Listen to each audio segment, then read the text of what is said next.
I have played 10 plus gacha games during my time here on Earth, and I can confidently say that Goddess of Victory Nikke is by far my favorite one. Now, if you give me 5 minutes, I will give you back 5 reasons why you will fall in love with Nikke. That's if you give it a shot. Thank you for your bandage.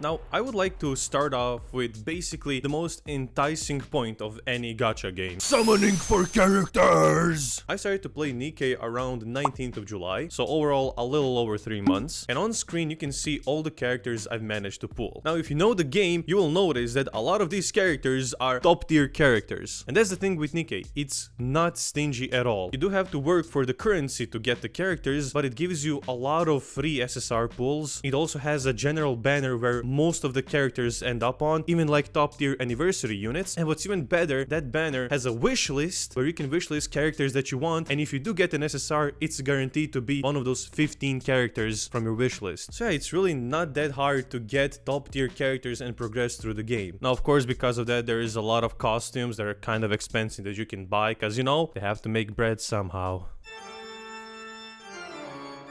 The main reason why you will want these characters is because you will fall in love with them in the story. But now that's also kind of a very annoying point about Nikke, is that the main way to get gems to summon on characters is by progressing through the story. But the power creep on some of these chapters in the story is it just drives me to soup. And the worst part is, you will want to go through the story, because it's actually good. It's set in a post-apocalypse Earth where these ugly mugs called Raptures are wreaking havoc, and the humanity has been pushed back to this underground city called the Ark, and to fight the Raptures they're using Nikkes, who've gotten their brains taken out and put in these really advanced androids, which are basically the strongest weapons of humanity. And honestly, this story does get very heartbreaking at times. Usually gacha games start off with just giving you lore dump after lore dump after lore dump to kind of catch you up on the world. Well, Nikke just doesn't explain anything but lets you connect the dots from the context and puts the characters first and the lore and the world second. And honestly, the character design is here just to distract from depression. And currently, the 3rd year anniversary is going on in the game, and the current story event called Goddess Fall, which is basically this penultimate battle with the Rapture Queen, has been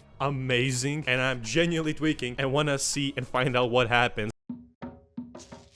Speaking of events, yes, it is true that the 3rd anniversary is currently going on, but the magic of Nikke is that something is always going on. Because like I said, there is a lot of things to do. You have the story mode, which is amazing. You will want to go through it. And other than the story mode, there's going to be a new kind of event every 2 weeks. And so it's going to be a different theme, so it's going to be spiced up. Like I said, there's a bunch of collaborations. They did collaborations with Chainsaw Man, ReZero, Nier Automata, Resident Evil recently. And other than that, just in the base game, there are all kinds of game modes. There's the typical ones, the arena, which is the PvP, the union raids, the solo raids. There's a bunch of stuff to do, a bunch of stuff to see, collect, and just a bunch of characters to unlock. Speaking of characters you want to unlock,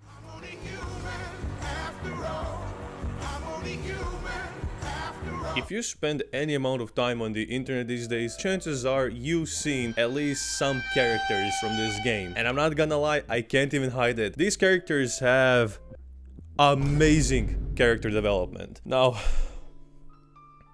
some characters have big, very big, huge character developments.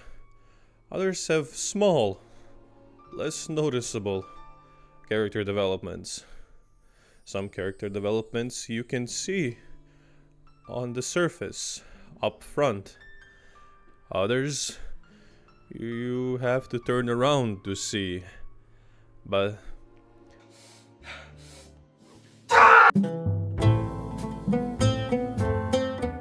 and finally, we just have the gameplay. Honestly, there's not much to say. You control some really interesting characters. With one hand, mind you, the developers knew what you wanted to do, and you basically shoot at these raptors that are trying to kill you. And yeah, the gameplay is as simple as it seems. You can take cover and use abilities, and that's pretty much it. But the great thing about it is that if you wanted to go deeper into the gameplay, you can explore like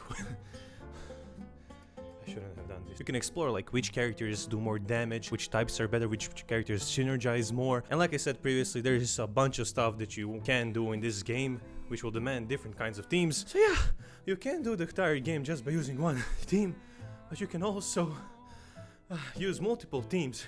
So that means you have to spend more money and get more interesting characters.